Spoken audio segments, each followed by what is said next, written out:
Et nous revoilà de retour pour notre partie débat et nous avons le plaisir d'avoir avec nous M. Mahmoud Sebet, historien, bonsoir, et M. Amr Zdouheli, journaliste, bonsoir. Bonsoir.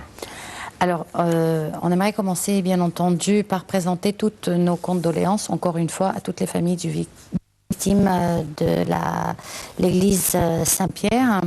Et on aimerait, si on a bien suivi, la police a vite trouvé les gens concernés par cet attentat. Et donc on a su que c'était un attentat monté par une personne qui avait une ceinture explosive et ils ont pu arrêter quelques complices. Mais j'aimerais quand même prendre vos commentaires concernant cela. Oui, c'est aussi une sorte de crime commis, inspiré par Daesh et par cette idéologie vraiment satanique qui sort du nord de l'Irak actuellement, de cette petite secte qui a attrapé l'imagination pour une raison très, très étrange sur les musulmans qui ne sont pas vraiment très bien éduqués. Et voilà le résultat. Des gens qui pensent qu'ils sont en train de faire le bien, tandis qu'au contraire, ils sont en train de faire, pas le mal, mais que c'est quelque chose de vraiment maudit. Oui, mais moi je vous dirais qu'on ne peut pas associer la religion, surtout les musulmans, qui se soient instruits ou pas instruits, à de tels attentats, puisque de tels attentats, c'est vraiment des attentats terroristes. Et si la religion était derrière, peut-être qu'ils se seraient attaqués à un bar ou à une discothèque plutôt qu'à une église. Mais il faut quand même regarder que très souvent, ce qui se passe actuellement avec Daesh, que l'inspiration qu'ils ont pu provoquer, c'est l'inspiration pas dans le Moyen-Orient. On parle d'une inspiration qui a été faite dans l'Occident, par l'unité musulmane dans l'Occident. Parce qu'une grande partie des soldats, on peut dire, de Daesh, et plus important, des forces de propagande de Daesh, sont des Anglais. Sont des gens très très bien éduqués qui viennent de l'Occident, qui sont musulmans de l'Occident. Et c'est plutôt ça un peu le danger. Eux sont pas vraiment des musulmans, et eux sont plutôt les gens qui ne sont pas bien éduqués dans l'islam. Moi, je parle plutôt de eux, tandis que plutôt que de nous. Mais quand des analystes politiques disent, par exemple, que Daesh a été l'invention des Américains, si Daesh a été l'invention des Américains, si on suit cette logique, c'est sûr que ça n'a pas été l'invention des Américains pour combattre la croyance. C'est sûr que ça a d'autres objectifs politiques allant beaucoup plus loin derrière. Certes, l'analyse elle est juste, elle n'est pas fausse, mais vous voyez, c'était construit sur une vingtaine, trentaine d'années, parce que ça a débuté avec la guerre russe en Afghanistan, et cela a mené à tout cela. Comme à ce moment-là, les calculs américains étaient dans le sens de, avec l'aide des quelques pays arabes très éminents et très influents sur le monde musulman, notamment sunnite, de mener cette guerre sous prétexte que les communistes sont des infidèles ou sont à combattre très facilement par la religion. Et cela était dans un premier temps quelque chose qui a aidé à faire tomber l'Union soviétique du moment, mais qui sur le long terme était catastrophique. On voit cela aujourd'hui. Toutes mes condoléances, bien sûr, au peuple égyptien, parce que nous sommes tous touchés et attristés de cette... Daesh a revendiqué l'attentat, n'est-ce pas? Je pense que oui. Je pense que oui. Elle a certainement fait des déclarations là-dessus. Et à votre avis, l'objectif derrière toutes ces actions terroristes de Daesh dans le monde, c'est quoi exactement? Déstabiliser les États ou bien semer la terreur? C'est toujours ça, c'est déstabiliser l'État dans le sens de montrer que les autorités ne sont pas vraiment en contrôle, qu'ils sont en train de perdre contrôle, une perception, ils sont en train de vendre une perception, on peut dire. Et c'est la perception que vous ne pouvez pas être protégé par les forces d'autorité. Alors, c'est instable. Alors, il faut choisir un côté. C'est ça, à la fin du compte. Ça fait partie d'une stratégie classique de ce genre de terrorisme. Le terrorisme, après tout, c'est des faits, des tentations, des tentatives de ce qu'on a vu pour des raisons politiques. Bon, suite à ces attentats, est-ce que le président, dans ses déclarations, il a annoncé que, bien entendu, les mesures de sécurité seront draconiennes et qu'un tel attentat ne briserait pas l'union des Égyptiens, ça c'est sûr, et, mais aussi que les églises, elles vont bénéficier davantage de soutien, si l'on veut, sur le plan sécuritaire et aussi sur le plan des travaux de construction dans les églises. Oui, ils vont aller plus vite à ce niveau et le président de la République a bien fait d'être au taquet sur ce sujet et d'aller le plus vite possible, très rapidement, avec l'analyse des images de l'attentat, l'analyse de l'ADN, etc., d'avoir des réponses très rapides pour la population qui était attristée et ne savait pas quoi faire exactement parce que ça touche l'Union nationale égyptienne qui reste un peu sacrée et également innée. Donc il l'a déstabilisé. Normalement, dans des situations, les circonstances normales, le ministre de l'Intérieur devrait être limogé. Mais comme la situation est plus compliquée, il y a pas mal de victoires ou des gains réalisés par le gouvernement, comme l'a indiqué M. le Président, notamment en Sinaï. Donc il a pris une deuxième chance pour continuer à établir l'ordre et la sécurité pour la population égyptienne. Mais de toute façon, beaucoup d'analystes l'ont dit aussi, le changement de la personne du ministre de l'Intérieur ne fera absolument rien. Sans doute, comme également que nous ne sommes pas formés par des formations politiques. Il n'y a pas la gauche qui va passer ou la droite qui va passer. Donc, plus ou moins, nous sommes au début du Parlement et les grandes formations conjointes qui indiquent des orientations politiques assez concrètes ne sont pas encore faites. Dans 6 mois, probablement, la situation au Parlement changera, mais pour l'instant, nous ne sommes pas encore là. Mais les Égyptiens aussi, ils ne sont pas aussi très flexibles face aux mesures de sécurité. Par exemple, quand on va à l'aéroport, plusieurs VIP, si l'on veut dire, refusent de se faire fouiller, par exemple, à l'aéroport. Et on a parlé, enfin, ça a beaucoup été débattu les derniers jours, concernant les mesures de sécurité prises à la porte des églises. Plusieurs personnes refusent cela. Oui, mais ça doit être universel. C'est pas qu'il n'y a pas de oui ou non et des exceptions. Il n'y a pas d'exception dans les mesures sécuritaires. Et outre ces mesures de sécurité, les équipements sécuritaires aussi, les caméras de surveillance, les détecteurs de bombes, je veux dire que tout cela devrait être aussi accentué.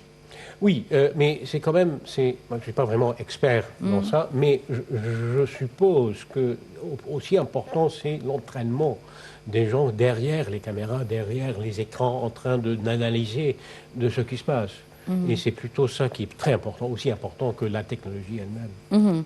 Mais beaucoup dans le monde, même dans les pays les plus sophistiqués, les plus développés, on n'arrive pas vraiment à mettre fin au terrorisme. Donc aujourd'hui, dans la situation dans laquelle se trouve le monde, oui, parce quelles sont les mesures à prendre? On parle de deux choses un peu, pas complètement différentes, mais un peu différentes. Ce qui a d'arrêter les attentats terroristes, c'est une chose là que terroriste l'arrêter. Et la deuxième chose, c'est d'éradiquer la pensée qui a mené au terrorisme. Donc cela demande un travail plutôt plus sophistiqué au niveau de l'éducation, de la société, à l'intérieur de la société, de trouver du travail pour les gens, de les bien éduquer, de les motiver aussi à prendre des mesures de sécurité, on va dire des réflexes de sécurité qui se fait à l'école, une valise 30 kilos laissés à l'abondant, il faut qu'elle soit remarquée et qu'il y a des gens qui vont annoncer ça à la police, etc. Donc des actes de solidarité sociétale et à l'intérieur de la société. Donc il faut qu'on travaillions nous-mêmes pour, de deux côtés, avoir un sens sécuritaire inné dans la population, plus ou moins, ou activé. Et deuxième chose, au niveau de l'éducation, éradiquer la pensée et la philosophie factice, en fait, parce qu'elle est nulle, elle est complètement moyentagieuse, quoi. Si vous voulez, c'est très archaïque comme pensée d'un côté. Et la troisième chose, c'est maintenir un niveau de sécurité à travers les instances qui ont pour devoir l'application des lois, mais sans exagération en même temps, parce que comme vous disiez au refus d'être fouillé par les gens, ça, ce genre de comportement, il n'est pas bien, mais il faut de l'autre côté éviter les humiliations des gens. C'est sûr. Mais si on retourne à l'éducation, je vous dirais que derrière le terrorisme, c'est sûr que l'instruction et l'éducation sont essentielles pour le développement des sociétés. Mais je vous dirais, comme M. Mahmoud Sabet a dit tout à l'heure, les membres de Daesh sont des personnes, pour la plupart, très instruits, des Européens venant de France, d'Europe. Pas tous, une minorité, mais ça existe là. Il y a à peu près entre, je dis quand même, également je ne suis pas expert, mais mes estimations sont de 15 à 20%. Après, les 80%, les autres, ils sont plus ou moins comme des brebis égarés, des gens qui ont moins d'éducation et et ils sont impressionnés par les autres chefs qui mènent ces batailles avec telle éducation et telle prévenance linguistique ou culturelle différente, etc. Donc, cela est une grande question et ça devrait être à débattre dans la société parce que cela indique qu'il y a un manque au niveau de ce qui est profond, du profond dans la religion. Les bases de la religion, ils ont été attaqués par ce genre de pensée et gravement atteints. Mais je vous dirais pour les Égyptiens, par exemple, ça c'est vraiment un paradoxe de la part que ce soit Daesh ou les terroristes derrière ces attentats, puisque vous avez eu le jour d'avant, il y avait l'explosion d'une bombe, mais cette fois-ci elle touchait les policiers. Et le jour d'après, elle explose dans une église. Ça veut dire que la société égyptienne entièrement, elle est concernée par ces attentats terroristes. Et donc, le but de semer la désunion entre les Égyptiens, ça a été complètement démenti par l'attentat qui a précédé concernant la police. Oui, mais je pense que les deux attentats ne sont pas vraiment liés. Ce n'est pas le même groupe qui a donné des ordres ou envoyé des membres de leur groupe à faire ces attentats, à faire ces actes terroristes. C'est comment on peut dire, c'est des individus ou même des petits groupes au maximum, 2, 3, peut-être, qui sont inspirés par un message sur l'Internet et qui font ces attentats, ce qu'on a vu. Alors là, on voit deux, peut-être l'attaque contre la police était plutôt la marque, on peut dire, de l'insurrection dans le Sinaï. Ça veut dire plutôt Daesh, plutôt des gens beaucoup mieux organisés, tandis que l'autre n'était pas vraiment la même chose, pas au même niveau. Et ça se voit dans les résultats un peu. Un il a rentré, il a fait une bombe dans une église. Moi, je suis assez convaincu qu'il était un homme seul qui l'a fait, tandis que l'autre, c'est une groupe qui l'a fait, qui a bien organisé, qui a bien pensé cette situation et qu'ils ont fait cet attentat. Mais l'autre attentat était bien organisé aussi, c'était au cœur même de l'emplacement de la police. Oui, moi je parle de celle-ci. Moi je parle de celle-ci. L'attentat contre la police était mieux organisé que l'autre. L'autre, c'est l'acte d'une petite groupe, un individu, ou maximum 2 ou 3. Non, mais la quantité d'explosifs quand même dans l'église et 12 kilos. surtout, enfin, les deux sont l'un pire que l'autre. Franchement, celui de l'église est peut-être un peu plus dramatique puisque ça a touché surtout aux femmes et aux enfants. Oui. Et c'était un acte de terreur. Un acte pur. Et j'ajouterais même des espoirs, comme disait le président. Il a indiqué que c'est un acte d'espoir de l'autre côté. Comme il encaisse des pertes, il cible le maximum de vies humaines pour toucher des cordes sensibles dans la société égyptienne. En tout cas, ce qui a été très clair, c'est que cet attentat, il n'a pas désuni les Égyptiens. Bien au contraire, on a vu les Égyptiens musulmans aussi déchirés que les chrétiens d'Égypte contre ce qui s'est passé. On n'a vraiment jamais, historiquement, on n'a vraiment pas eu cette division entre eux sont des chrétiens, nous. Il n'y a pas vraiment ce genre de choses dans le sens institutionnel qui a existé en Égypte. Tandis que dans des autres pays, dans le Moyen-Orient, dans le monde arabe, ça existe, c'est vrai. Tandis que l'Égypte est différent. Parce que l'Égypte est le résultat des institutions plutôt que des tribus ou des sectes, etc. Et c'est plutôt ça. C'est plutôt un peuple beaucoup plus uni qu'un peuple égyptien. Et après, oui, eux sont d'une autre religion, mais ce n'est pas ça qui domine. Surtout que l'Église, maintenant en Égypte, ils ont une conviction très claire que les attentats terroristes touchent à l'État plutôt qu'au corps même chrétien.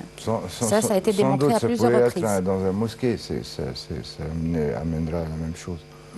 Sans doute, et indiquer ce facteur historique, c'est très important parce que ce qu'on a en Égypte est quelque chose de sui generis, on peut le dire, à l'intérieur de l'occupation anglaise, on va dire, parce qu'au moment où ils demandaient les Anglais de faire un régime spécial pour les Coptes eux-mêmes dans le Parlement égyptien ont refusé. Ils ont mené des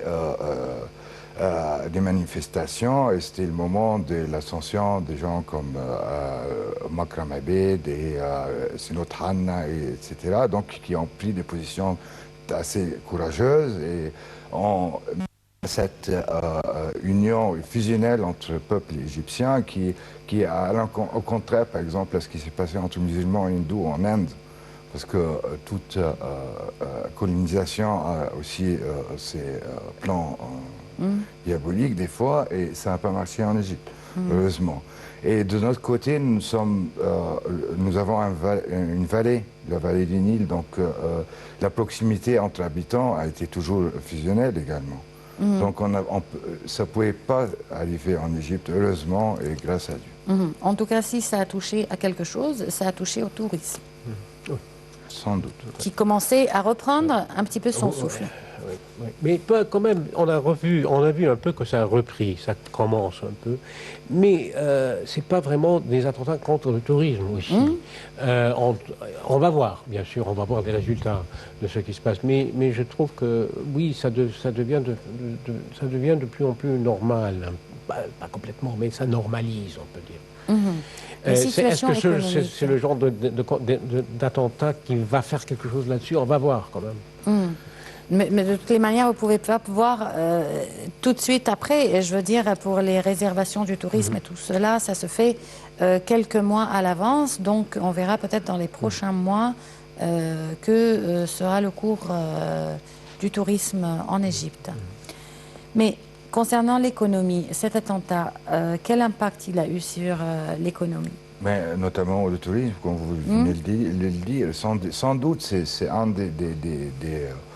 des arrière-pensées des terroristes qui ont commis les attentats, c'est de toucher au tourisme au fond, parce qu'on a recommencé à faire les premiers pas dans un retour plutôt gagnant, etc. Et malheureusement, ça va prendre encore quelques mois.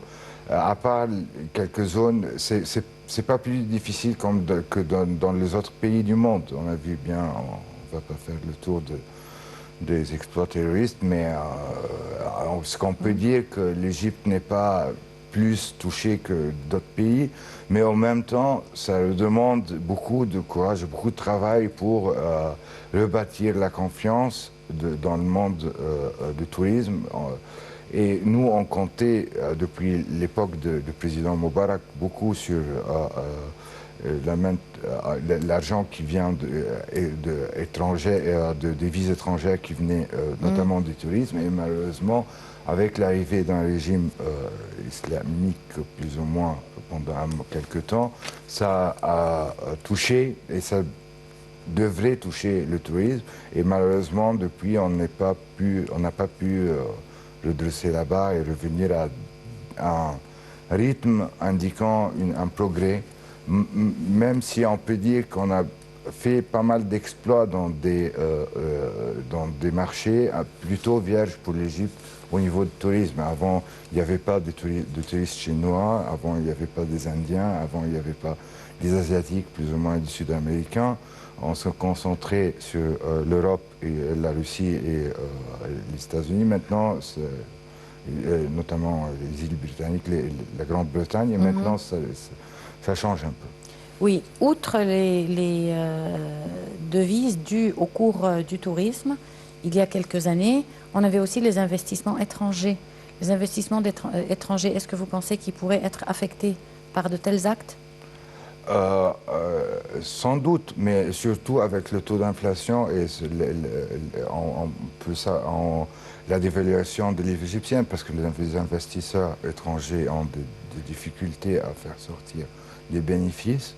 Et malheureusement, avec une telle dégringolade du prix de la livre égyptienne, ils ne savent pas si, après des bénéfices sur le papier, ils seront gagnants ou perdants en faisant le bilan des affaires annuelles. Donc pour l'instant, ça reste problématique.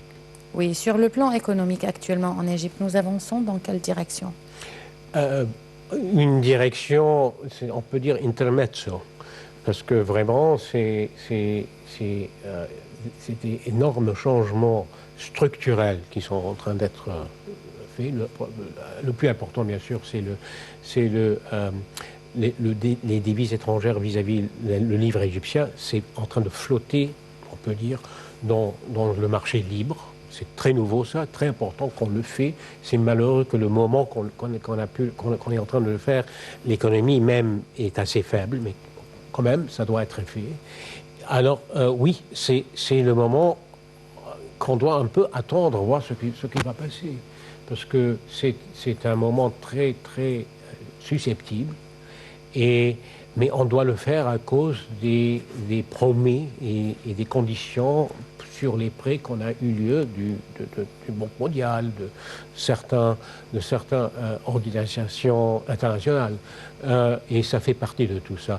Et bien sûr, c'est des positions très courageuses, je dois dire, parce que c'est pas facile de le faire. Et il y aura beaucoup de sacrifices économique qui sera eu lieu. Mais au même moment, après tout, on a certains bénéfices qui nous attendent. Il y a le grand projet du gaz, après tout. On va voir, mais ça a l'air quand même assez grand qu'elle pourra bien s'adresser à l'économie égyptienne. Et c'est très important, mais pas tout de suite. Ce sera quand même un peu de temps avant que ça rentre. Et il y a d'autres choses aussi. Mais pour le moment, on est dans une intermezzo. C'est une sorte d'entracte, on peut dire. Bon, un point important qu'on voudrait débattre ce soir aussi, c'est la visite du ministre des Affaires étrangères, Sameh Shoukry, aux États-Unis et les résultats de cette visite. Il s'est hier entretenu avec le président Abdel Fattah el-Sisi pour parler des résultats de cette visite. Quels sont les points les plus concrets? Oui, mais si vous me permettez, je vais juste revenir à la question d'avant, qu'au même temps, sur l'intermezzo, ça c'est vrai, mais maintenir au même temps les plans et la construction, les grandes constructions des projets nationaux en parallèle, ça pourrait aider à faire des étapes en avant. Et ça, je trouve très bien dans ce qui est passé. Pour les chances de travail, etc. Exactement, sur le projet du canal, le développement des endroits, les grands projets des routes et et les métros et tout cela, c'est également. En ce qui concerne la visite de M. Chokri aux États-Unis, elle était très importante au niveau qu'il y a un intermède aussi aux États-Unis également, mais il s'est entretenu avec beaucoup de sénateurs et des hommes du Congrès, et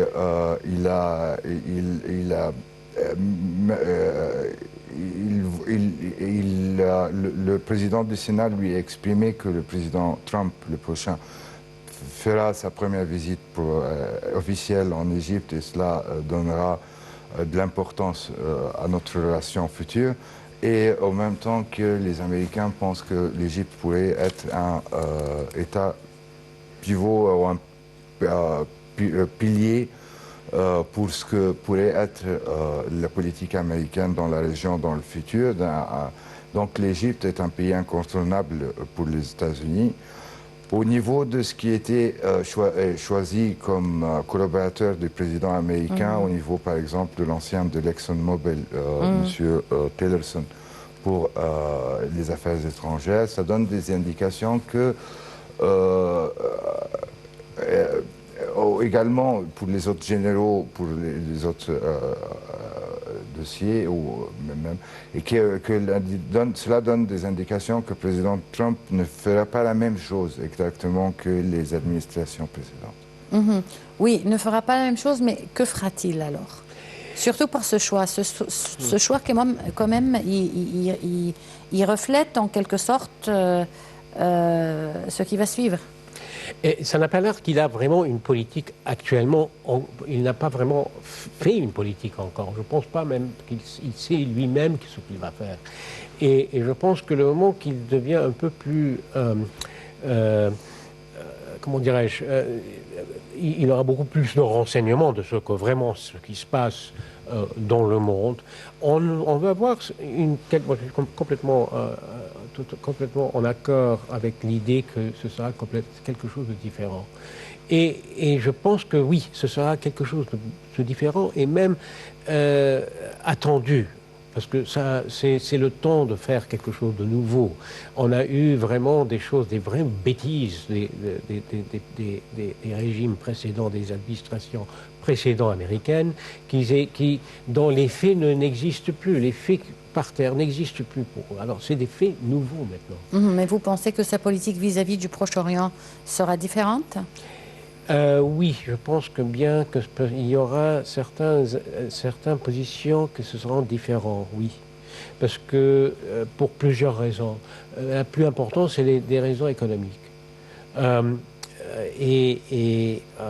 plus, je pense qu'il n'a pas vraiment, il n'est pas lié à certains politiques liées à une sorte, comment dirais-je, une idéologie comme les administrations précédentes. Il n'a pas l'air qu'il a des idéologies. L'idéologie de M. Trump, c'est une idéologie complètement pragmatique, qui est, dans un certain sens, beaucoup mieux, je trouve, pour trouver des solutions dans le Moyen-Orient, en tous les cas. On va voir. Moi, je suis plutôt optimiste. Même, je suis un peu plus optimiste sur Trump que Mme Clinton, si elle aurait gagné les élections.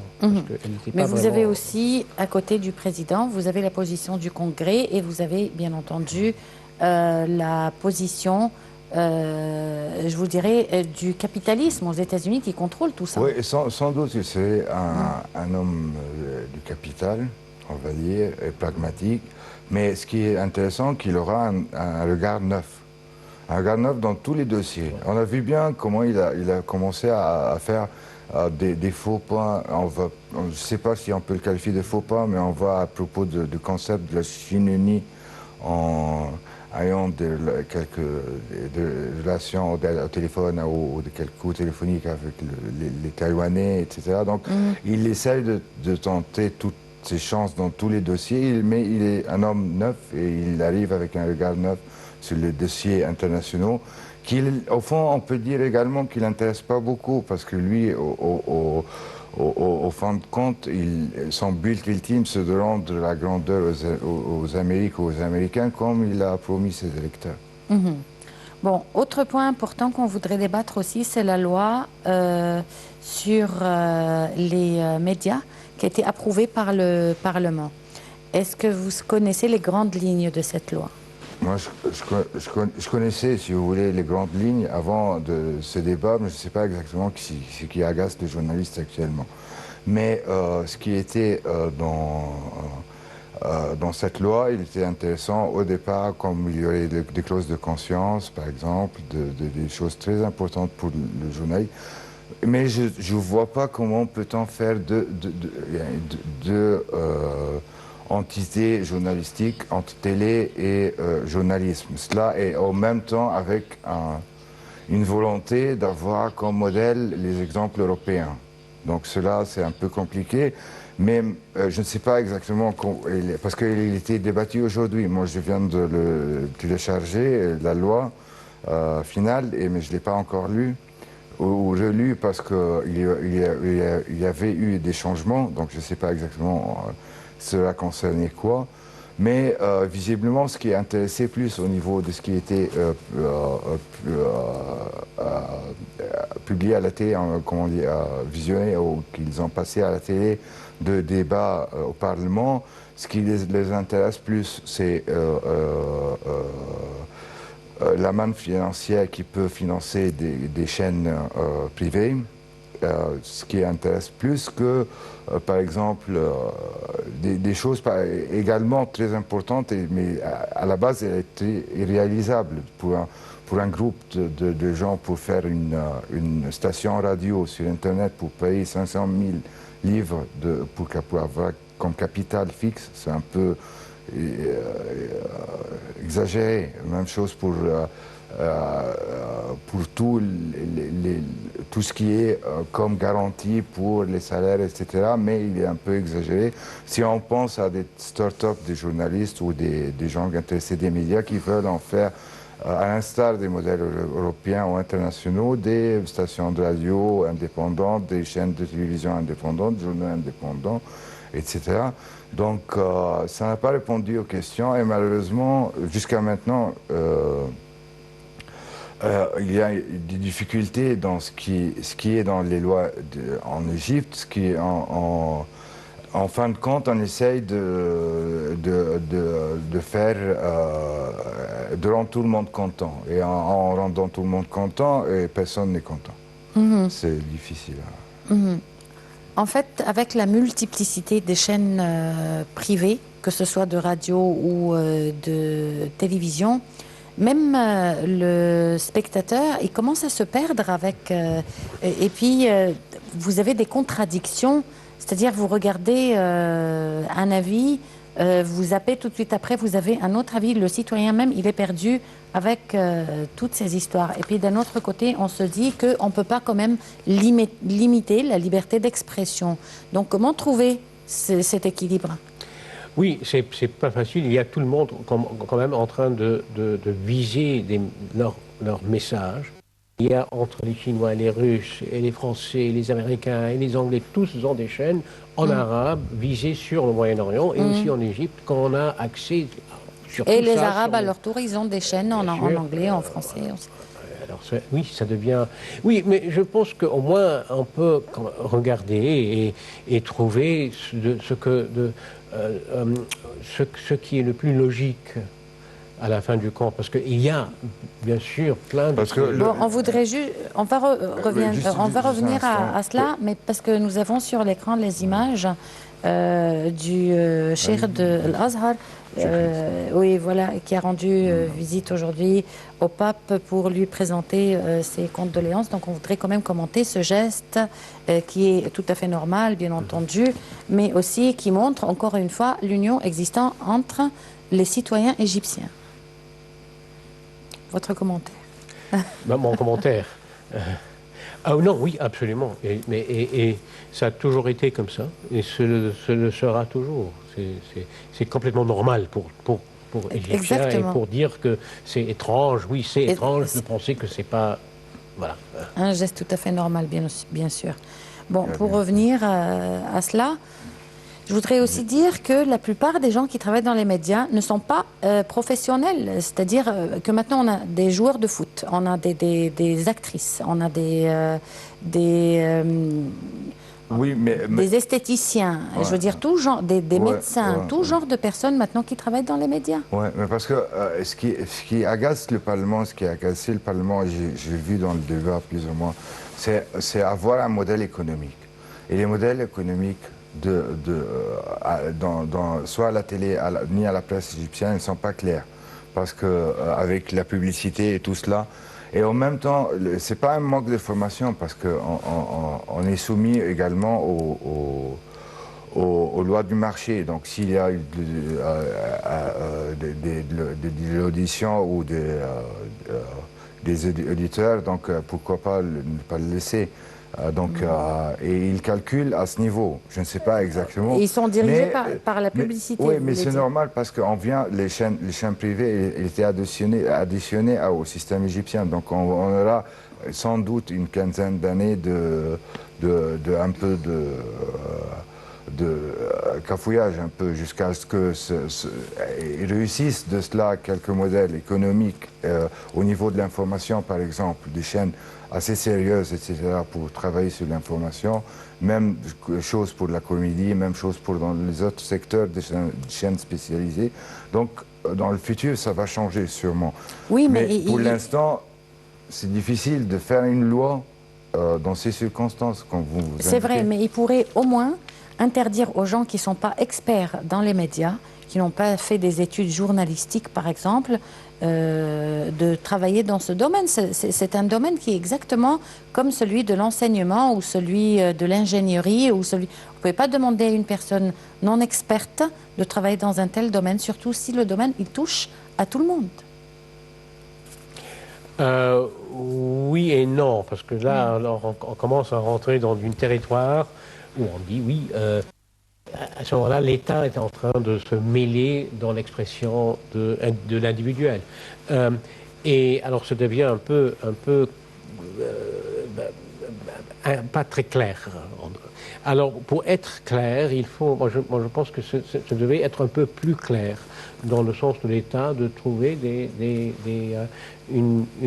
un critère de quoi suivre qui est pragmatique, qui marche et qui renseignera pas une bonne façon, mais au moins qui donnera des bons renseignements.